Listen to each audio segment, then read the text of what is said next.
May mga road reblocking pa rin sa ilang bahagi ng Metro Manila na nagdudulot ng pagsikip sa daloy ng trapiko. Bukas na umaga, inaasahang bubuksan na ang mga kinumpuning kalsada. At mula sa Quezon City, may ulat on the spot si Isay Reyes. Isay. Maris, patuloy ang sinasagawang road reblocking sa iba't ibang bahagi ng Quezon City ngayong araw.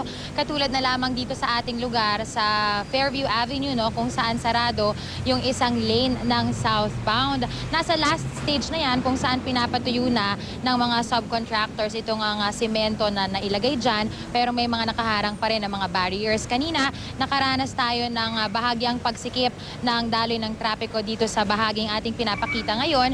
Pero makalipas ang ilang minuto, ay lumuwag din naman. So agad naman nakakabawi kasi nagkakaroon lamang ng build-up doon banda sa dulo.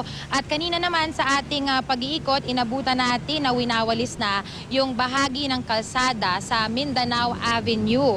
Ito ay sa area ng southbound. At ayon sa subcontractor na si Eric Lauzon na in charge dito nga sa Mindanao Avenue, ay naabala raw ng malakas na ulan ang kanilang ginawa noong Sabado ng umaga. Na-wash out kasi yung mga guhit na inilagay na nila sa isang parte ng kalsada. Kaunting linis na lang daw ang ginagawa bago buksan bukas ng umaga. At sa Araneta Avenue naman, bukas na ang ilang parte ng second lane sa Calamba Street southbound ito at may maliit din na bahagi na lang na natitirang sarado. Nang tahakin naman natin ang kahabaan ng Congressional at Congressional Avenue Extension, wala na tayong nakitang saradong bahagi ng kalsada. Ibig sabihin ay naialis na ng mga contractors yung mga barriers. At base naman sa traffic monitoring natin sa Waze ay may kaunting pagsikip sa trapiko sa E. Rodriguez Jr. Avenue dahil sa reblocking sa C5 sa pagitan ng Mercury Avenue at Richmond Avenue, second lane ito, southbound.